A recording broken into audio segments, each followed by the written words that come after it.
राम राम, सादर प्रणाम आप सभी लोगों को। मैं कुमकुम श्रीवास्तव आप लोगों के सामने प्रभु श्री राम की का चरित्र बाबा तुलसीदास जी द्वारा लिखा हुआ लेके आप लोगों के सामने उपस्थित हूँ। पिछले प्रसंग में आप लोगों ने श्रवण किया कि भरद्वाज मुनि याज्ञवल्क्य मुनि से पूछते हैं कि ये राम कौन से हैं, जिस राम को बाबा भोलेनाथ हमेशा जपते रहते हैं, जिस राम नाम की इतनी महिमा वेदों में उपनिषदों में बताई गई है, वो कौन से राम हैं। एक राम तो जो दशरथ के पुत्र हैं और वो पत्नी के वियोग में बहुत ही दुख सहे, अंत में रावण से युद्ध करके उनको परास्त किए, उनको मार दिए। प्रश्न उनसे कर रहे हैं। अब आगे आइए देखते हैं प्रसंग में याज्ञवल्क्य मुनि उनके प्रश्न का क्या उत्तर देते हैं। बहुत ही मनमोहक, बहुत ही सुंदर प्रसंग है। और अगर ये प्रसंग, ये भगवान की कथा आप लोगों को पसंद आती है तो चैनल को सब्सक्राइब जरूर करिए, लाइक करिए, कमेंट करिए। आपके कुछ अपने सुझाव हो तो जरूर दीजिए, कोई त्रुटि हो तो क्षमा कीजिए। आइए अगले प्रसंग की ओर चलते हैं। प्रभु सोई राम के अपर को जाहि जपत त्रिपुरार, सत्य धाम सर्व के तुम कहु विवेक विचार। हे प्रभु, वही राम है या और कोई दूसरे हैं जिनको शिव जी जपते हैं। आप सत्य के धाम हैं और सब कुछ जानते हैं, ज्ञान विचार कर कहिए। भरद्वाज मुनि उनसे कहते हैं, हमसे बताइए। जैसे मिटय मोर भ्रम भारी, कहु सुकथा नाथ विस्तारी। जाग बलिक बोले मुस्काई, तुम्हि विदित रघुपति प्रभुताई। याज्ञवल्क्य जी कहते हैं, हे नाथ, जिस प्रकार से मेरा यह भारी भ्रम मिट जाए।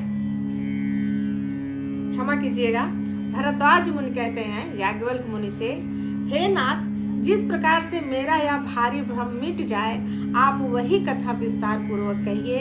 इस पर याज्ञवल्क्य जी मुस्कुरा कर बोले, श्री रघुनाथ जी की प्रभुता तो तुम जानते हो।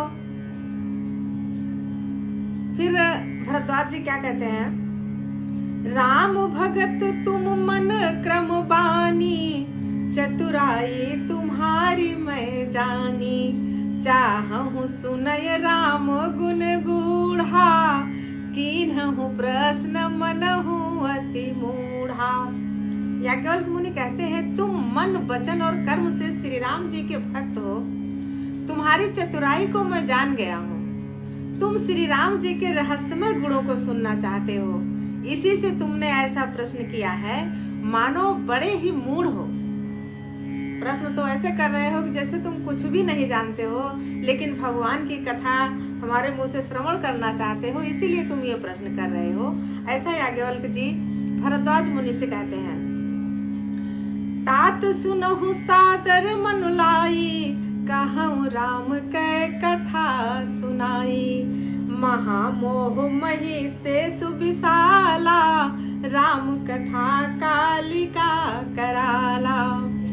हे तात, तुम आदर पूर्वक मन लगाकर सुनो। मैं श्री राम जी की सुंदर कथा कहता हूँ। बड़ा भारी अज्ञान विशाल महिषासुर है और श्री राम जी की कथा उसे नष्ट कर देने वाली भयंकर काली जी है। याज्ञवल्क्य मुनि भरद्वाज जी से कहते हैं कि मैं जो ये कथा कहने जा रहा हूँ श्री राम जी का, वो समझ लीजिए कि बड़ा भारी अज्ञान जो हमारे अंदर है वो विशाल महिषासुर है, और श्री राम जी की कथा उस महिषासुर को नष्ट कर देने वाली काली जी के समान है। राम कथा शशि किरण समाना, संत चकोर करहि जेहि पाना। ऐसे ही संशय कीन्ह भवानी, महादेव तब कहा बखानी। श्री राम जी की कथा चंद्रमा की किरणों के समान है, जिसे संत रूपी चकोर सदा पान करते हैं। ऐसा ही संदेह पार्वती जी ने किया था। तब महादेव जी ने विस्तार से उनका उत्तर दिया था। उनके सारे प्रश्नों का उत्तर महादेव जी ने दिया था। कहूँ सुमति अनुहारी अब उमा शंभु संवाद, भयो समय जेहि हेतु जेहि सुन मुनि मिटहि विषाद। याज्ञवल्क्य जी भरद्वाज जी से कहते हैं, अब मैं अपनी बुद्धि के अनुसार वही उमा और शिव जी का संवाद कहता हूँ।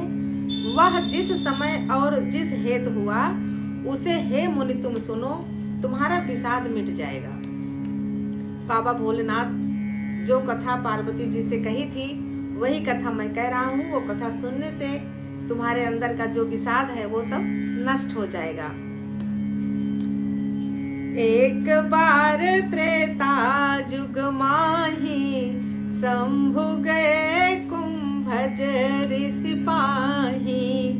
संग सती जग जननी भवानी, पूजे ऋषि अखिलेश्वर जानी। राम कथा मुनि बर जब खानी, सुनी महेश परम सुख मानी। एक बार त्रेता युग में श्री शिव जी अगस्त ऋषि के पास गए। उनके साथ जगजननी भवानी सती जी भी थी। ऋषि ने संपूर्ण जगत के ईश्वर जानकर उनका पूजन किया। राम कथा मुनि बर जब खानी, सुनी महेश परम सुख मानी। ऋषि पूछे हरि भगत सुहाई, कही शंभु अधिकारी पाई। मुनिवर अगस्त जी ने राम कथा विस्तार से कही, जिसको महेश्वर ने परम सुख मानकर सुना। फिर ऋषि जी ने शिव जी से सुंदर हरिभक्ति पूछी और शिव ने उनको अधिकारी पाकर रहस्य सहित भक्ति का निरूपण किया। कहत सुनत रघुपति गुण गाथा, कछु दिन तहाँ रहे गिरिनाथा। सुनि सन विदा मुनि सन विदा, मांगी त्रिपुरारी। चले भवन संग दक्ष कुमारी। श्री रघुनाथ जी के गुणों की कथाएं कहते सुनते कुछ दिनों तक शिव जी वहां रहे। फिर मुनि से विदा मांगकर शिव जी दक्ष कुमारी सती जी के साथ घर अपने यानी कैलाश को चले गए। तेहि अवसर भंजन मही भारा, हरि रघुवंश लीन अवतारा। पिता बचन तजी राज उदासी, दंडक बन विचरत अविनाशी। उन्हीं दिनों पृथ्वी का भार उतारने के लिए श्री हरि ने रघुवंश में अवतार लिया था। वे अविनाशी भगवान उस समय पिता के वचन से राज्य का त्याग करके तपस्वी या साधु के भेष में दंडक वन में विचरण कर रहे थे। हृदय विचारत जात हर, केहि विधि दर्शन हो। गुप्त रूप अवतरहु प्रभु, गए जान सब कोई। शिव जी हृदय में विचारते जा रहे थे कि भगवान के दर्शन मुझे किस प्रकार हो। प्रभु ने गुप्त रूप से अवतार लिया है, मेरे जाने से सब लोग जान जाएंगे। शंकर उर अति क्षोभ, सती न जानहि मर्म सोई। तुलसी दर्शन लोभ, मन डर लोचन लालची। श्री शंकर जी के हृदय में इस बात को लेकर बड़ी खलबली उत्पन्न हो रही है, परंतु सती जी इस भेद को नहीं जान रही हैं। तुलसीदास जी कहते हैं कि शिव जी के मन में भेद खुलने का डर था, परंतु दर्शन के लोभ से उनके नेत्र ललचा रहे थे। इस प्रसंग को यहीं विराम देते हैं। आगे भोले बाबा भगवान का दर्शन कैसे करते हैं, सती माँ क्या करती हैं, अगले प्रसंग में सुनेंगे। तब तक के लिए राम राम।